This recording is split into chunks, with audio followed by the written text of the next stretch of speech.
Assalamualaikum warahmatullahi wabarakatuh.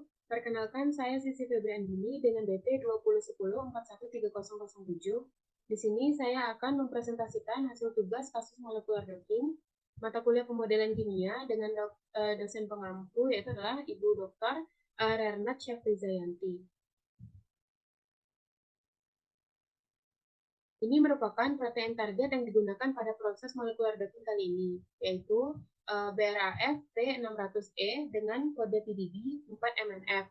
Ligand uji yang digunakan yaitu adalah encorafenib dengan PubChem ID 50922675. Selanjutnya, ini adalah hal yang melatar belakangi proses molekular docking kali ini, di mana gen BRAF merupakan protein yang sangat berperan penting di dalam tubuh, yaitu pada proses pertumbuhan sel dengan mengirim sinyal ke dalam sel, serta meningkatkan fungsi pembelahan sel. Gen BRAF atau protein BRAF ini dapat bermutasi. Mutasinya dapat menyebabkan sel yang awalnya normal dapat berubah menjadi sel kanker, di mana mutasi gen BRAF ini paling sering ditemukan pada kanker melanoma. Selain kanker melanoma, mutasi gen BRAF juga sering ditemukan pada kanker lainnya.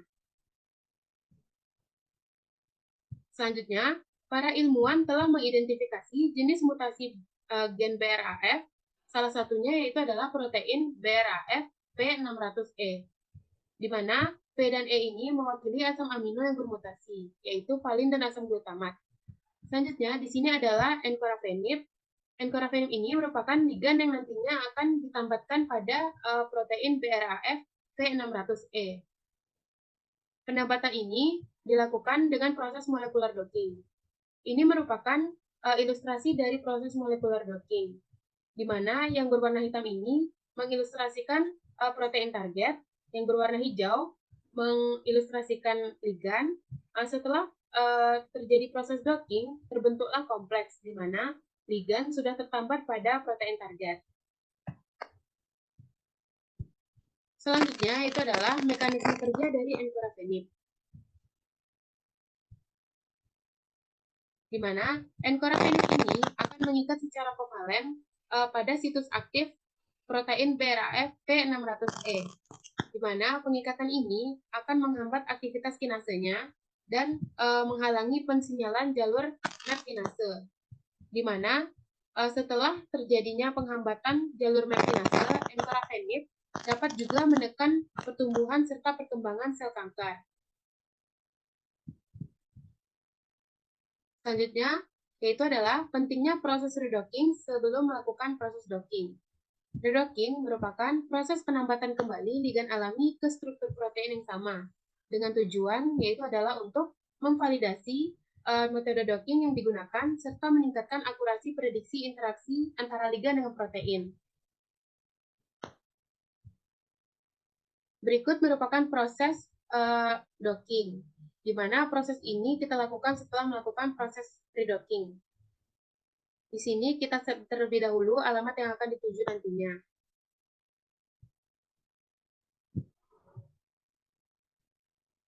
Selanjutnya, dibuka file read molecule untuk menambahkan reseptor.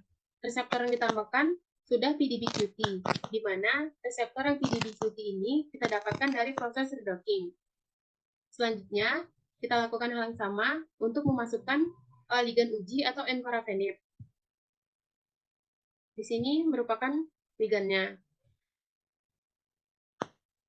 Dapat dilihat pada ujung dari protein tertambat ligand.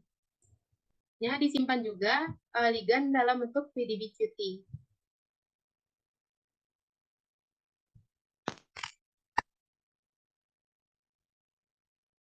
Setelah itu dilakukan pengaturan grid dengan memilih ligand uji. Lalu diatur juga grid box. Pengaturan grid box ini harus sama dengan pengaturan atau pengukuran dari proses redocking sebelumnya, di mana tadinya pada proses redocking kita menggunakan value untuk X, Y, dan Z-nya yaitu adalah 25 dengan spasi 1 angstrom.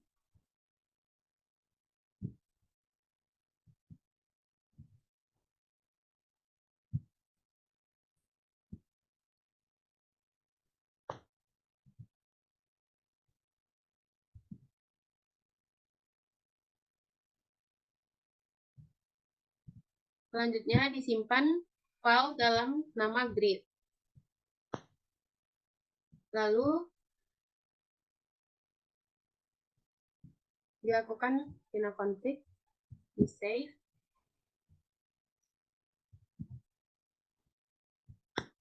Config tadi ditambahkan dengan seperti ini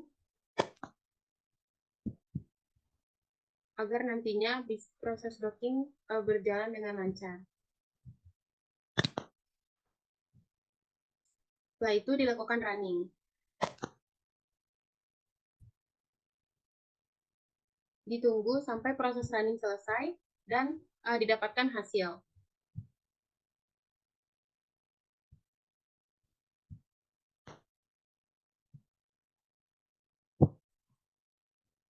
Berikut dapat dilihat ini sudah didapatkan hasil. Sekian proses dockingnya. Selanjutnya itu adalah hasil scoring molekular docking, di mana ini merupakan hasil redocking dan ini merupakan hasil docking. Kita lihat hasil redocking lebih rendah dibandingkan dari hasil docking. Semakin negatif nilai affinity, maka semakin baik ligand tertambat pada protein target. Berarti dapat dikatakan ligand alami lebih baik tertambat pada protein target dibandingkan dengan ligand uji. Selanjutnya, ini merupakan interaksi ligand dengan protein pada pi mol untuk 5 asam amino terdekat, di mana ini merupakan interaksi protein dengan ligand alami. Terdapat 5 asam amino yang berbeda, yaitu adalah triptofan, cysteine, glisin, serin, dan juga glutamin. Sedangkan pada interaksi protein dengan ligand uji, hanya terdapat 2 jenis asam amino terdekatnya, yaitu lisin dengan glutamin. Selanjutnya, ini merupakan visual jenis interaksi protein dan ligand dengan Lick plot. Di mana dapat kita lihat di sini, ini merupakan simbol-simbol dari Lick plot. Ada ikatan ligand, ada ikatan non-ligand, ada ikatan hidrogen, ada juga residu non-ligand pada kondisi hidrofobik, dan juga kondisi hidrofobik antar atom.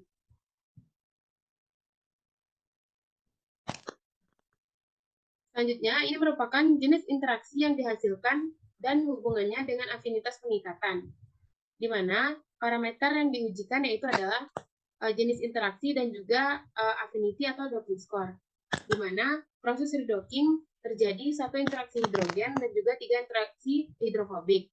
Sedangkan pada proses docking terjadi 2 interaksi hidrogen dan juga 1 interaksi hidrofobik dengan afinitas yang berbeda. Pada redocking yaitu afinitasnya min 10,9 kilokalori per mol. Sedangkan pada proses docking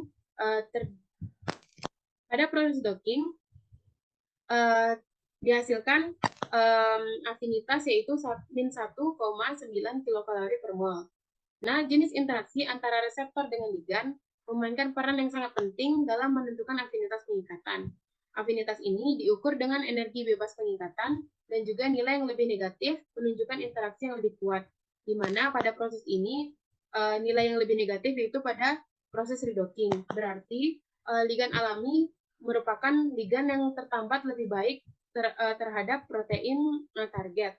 Dikatakan juga ligand alami merupakan untuk menginhibisi protein target. Sekian presentasi dari saya, kurang lebihnya mohon maaf. Terima kasih. Assalamualaikum warahmatullahi wabarakatuh.